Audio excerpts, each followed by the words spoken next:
Have you ever felt things were unfair? Yeah. Maybe your job is unfair, or your relationships are unfair, or your life in general is unfair. You know, we all want things to be fair, don't we? Oh. We want the good guys to win, and we think we should be rewarded for the good that we have done. The only trouble is, things are not always fair. And we always whine, that's not fair, when things go wrong. As Matthew chapter 20 opens, Jesus is still talking to his disciples about the rich young man we looked at last week, Matthew chapter 19. If you remember, the point Jesus tried to make then was, there is nothing in the world you can do to earn a place in heaven. With man, this is impossible, Jesus said. What we all need is grace. But exactly how does grace work? So to illustrate grace, Jesus tells a parable, which he often did. That's how he often gave his teachings. It was through parables, through stories. This parable, however, which is only found in the Gospel of Matthew, is very unsettling, because Jesus' definition of grace does not seem fair to us. Every Bible, look at Matthew chapter 20, verses 1 and 2. For the kingdom of heaven is like a landowner who went out early in the morning to hire men to work in his vineyard. He agreed to pay them a denarius for the day and sent them into his vineyard. Now, this was not an uncommon sight for the vast majority of unskilled workers in Israel. The men would gather in the marketplace or the city square early in the morning before dawn, while it was still dark, and landowners would come and hire them to work their fields for the day. This was a hand-to-mouth existence, and the worker had to trust the landowner would not cheat him out of the pay he promised, although the landowner could, and there'd be no repercussions to him. There were no laws governing that. However, if you were hired and the landowner did pay you, your family would eat that evening. If you were not hired first thing in the morning, you would usually hang around all day, hoping for something or someone else to come along and offer you a job for the day. Otherwise, you would not eat that night. The landowner in Jesus' parable agreed to pay the workers that he hired a denarius, which was pretty good money in those days for unskilled labor. Now, some people called this pay a day's wage because it was enough to take care of your family's needs for the day. You weren't going to get rich from this kind of work, but you wouldn't starve either. Roughly, it's equal to about $50 in today's money. So enough to buy some groceries, to get some things fixed up and be able to live through the day. The problem of whether or not it was worth $50 to spend a whole day under the hot sun picking grapes is not the issue here. The money offered was generous by the standard of the time. It was a pretty good day's wage. Look at verses 3 through 5. About the third hour, he went out and saw others standing in the marketplace doing nothing. He told them, "You also go and work in my vineyard, and I will pay you whatever is right." So they went. He went out again about the 6th hour and the 9th hour and did the same thing. Now, time was roughly determined in those days from sunup to sunset, which was approximately 12 hours. By our clocks, we're talking about 6 in the morning until 6 in the evening. Therefore, the third hour was around 9 o'clock in the morning. The 6th hour was noon, and the 9th hour was 3 in the afternoon. Apparently, the landowner decided he needed more help, so he returned to the marketplace looking for others who would work. Again, this would not be uncommon in those days, especially during the grape harvest. They only had a limited amount of days to get the harvest in before the grapes would go bad. So the owner would always be looking for more help, and it would not be uncommon for him to come back later in the day, see who was still there, and have them come and help as well. Notice here, the owner does not offer a set salary to these guys that he hired later in the day, but he promises to pay them whatever was right. And that's good enough. They may not get a whole denarius, but they can get enough to get by for the day. And again, that would not be unexpected because these men that he hired came late to work. The natural assumption would be they would receive less for not working all day. That's only fair, right? That's only fair. Verses 6 and 7. About the 11th hour, he went out and found still others standing around. He asked them, why have you been standing here all day long doing nothing? Because no one has hired us, they answered. He said to them, you also go and work in my vineyard. Now the 11th hour would be 5 o'clock, just an hour before quitting time.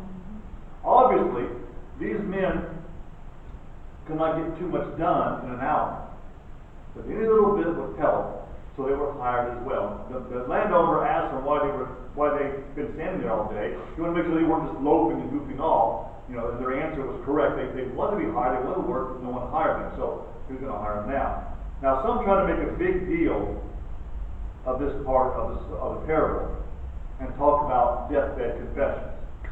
But this is not about last-minute conversions here. These men had hung around the marketplace all day, not because they refused to work, but because they were lazy, but because for whatever reason they had not been offered a job. As soon as they got the chance to work, they took it. Verse 8. When evening came, the owner of the vineyard said to his foreman, call the workers and pay them their wages, beginning with the last ones hired, and going on to the first. Now, the way the owner is paying his men is a little different than what was normal. It was not unheard of, it did happen, but it was different. Usually, the ones who worked all day and deserved the most money were paid first. And it would not be uncommon then for the owner, by the time he reached those that many had hired last and who worked the least, to have run out of money to give, and end up either not paying them at all or paying them just very little.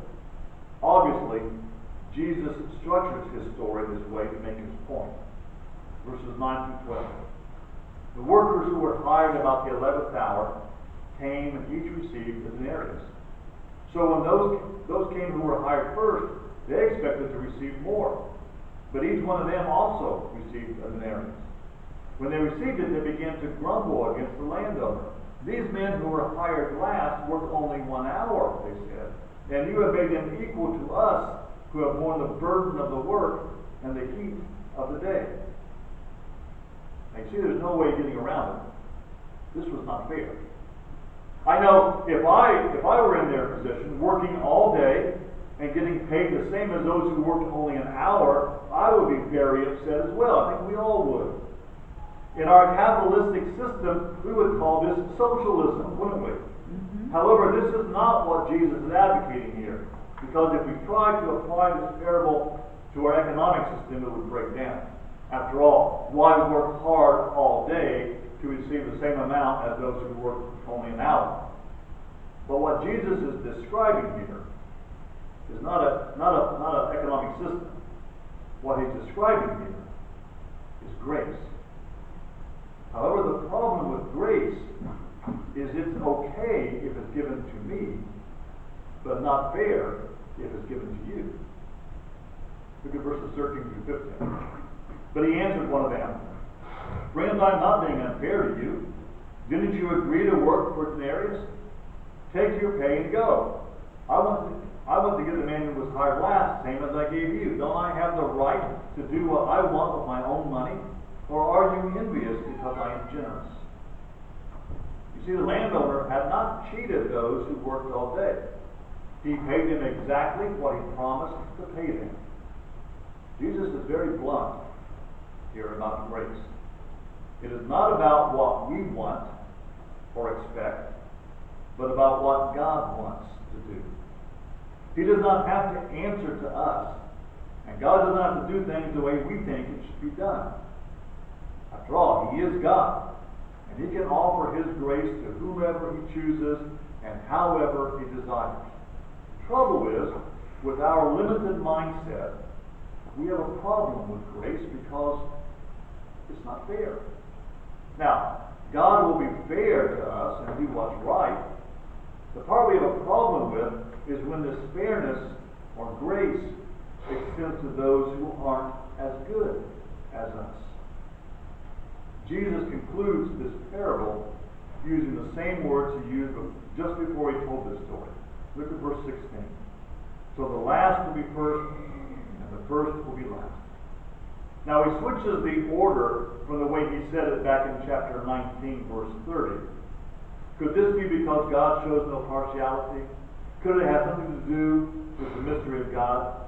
You see, God loves surprises and often does things the opposite of how we think they should be done. Well, there are at least three things I see in this parable that we should learn about grace. Actually, there's probably a lot more here, but for our purposes today, I have narrowed the list down to three. First thing we should notice is that grace is a gift. Grace is a gift. In his book, What's So Amazing About Grace, Philip Yancey says our problem with grace is the very nature of grace to begin with. Grace is hard to accept and hard to believe. And it's hard because true grace is shocking and scandalous to us.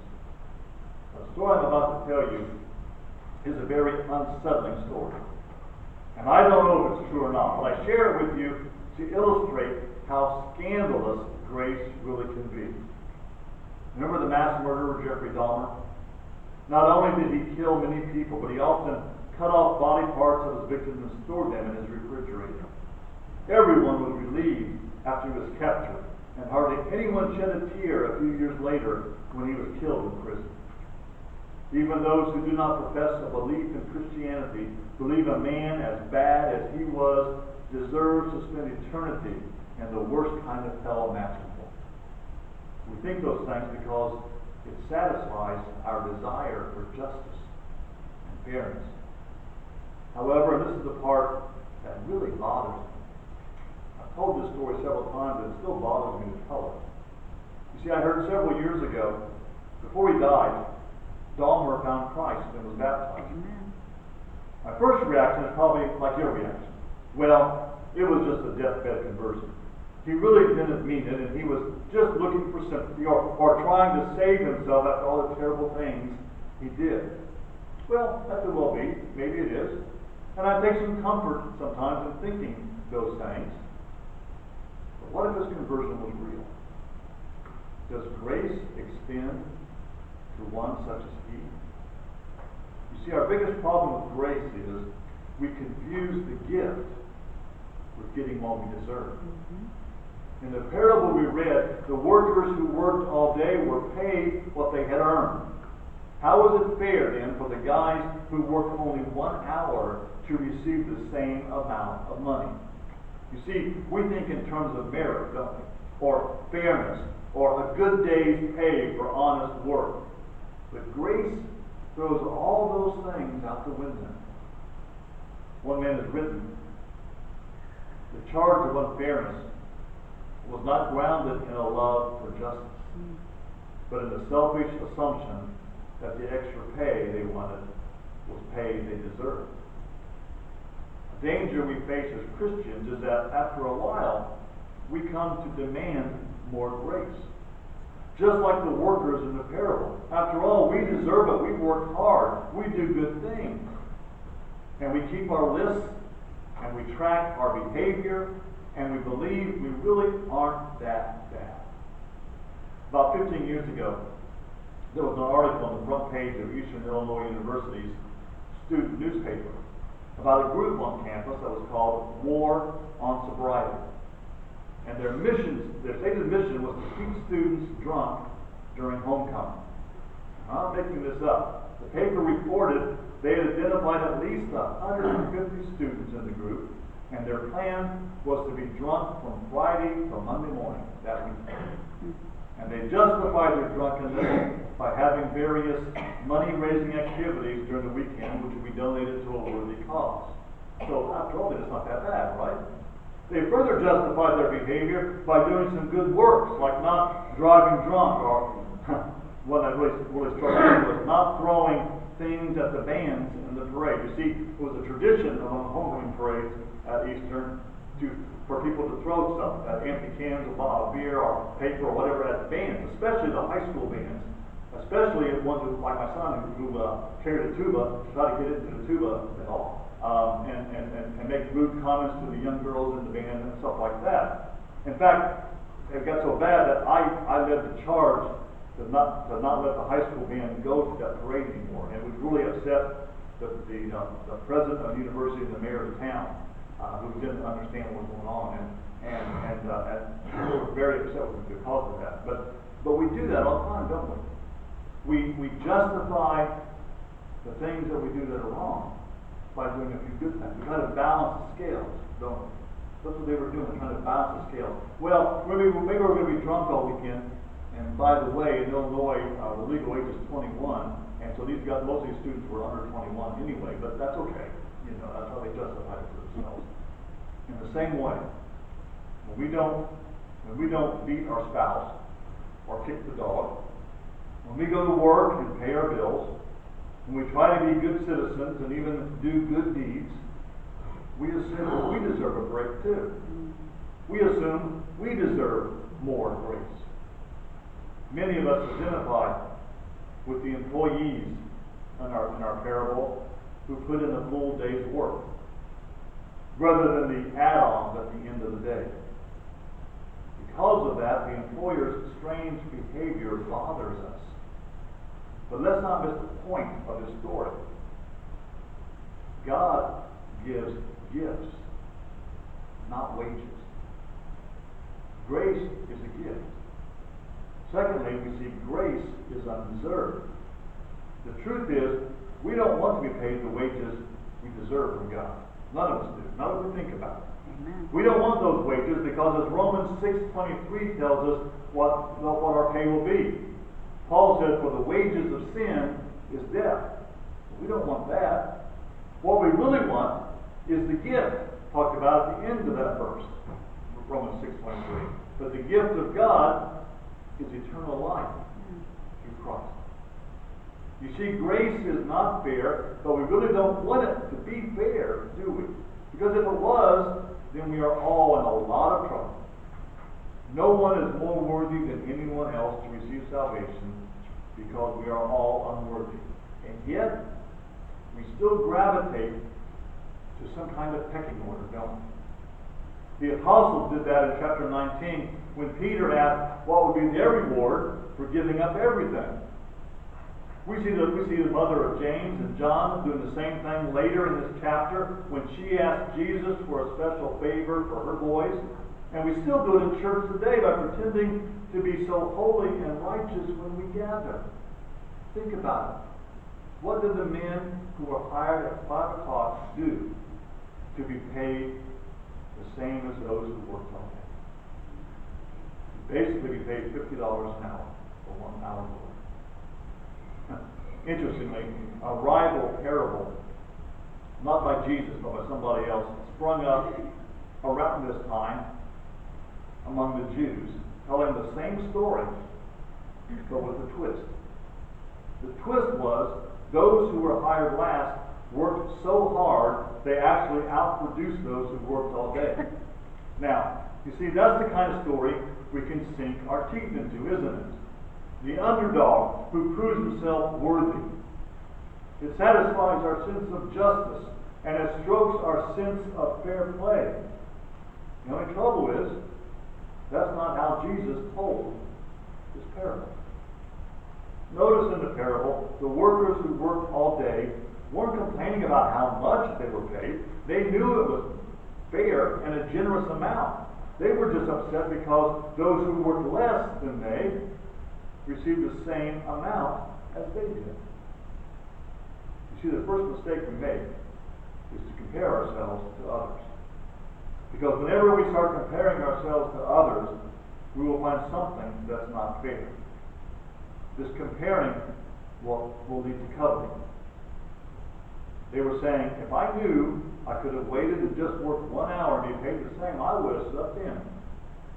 And this coveting led to complaining, criticizing. The whole process saps and takes away the joy of grace. Why is it we want grace applied to us? but refuse to give others a chance. Grace is a gift. Grace is undeserved. And finally, we see grace allows us to start over. Often in our lives, we gain a reputation, good or bad, and it's very difficult, if not impossible, to shake it off. He's an athlete, or she's an airhead, or he's unreliable, or she can really sing, or he's lazy, or she's a good student. And we tend to box people into a certain category. A drunk, a hothead, a womanizer, stubborn, or any number of other slots. That's really what's not fair. I mentioned earlier that Jesus repeats the phrase, the first shall be last, but notice what he does. In Matthew chapter 19, verse 30, he said, many who are first will be last, and many who are last will be first. But in Matthew chapter 20, verse 16, he says, so the last will be first, and the first will be last. He intentionally switches the order to blur the distinction. Who's first? Who's last? Who's the best? Who's the worst? It doesn't matter, because we're all the same in the eyes of God.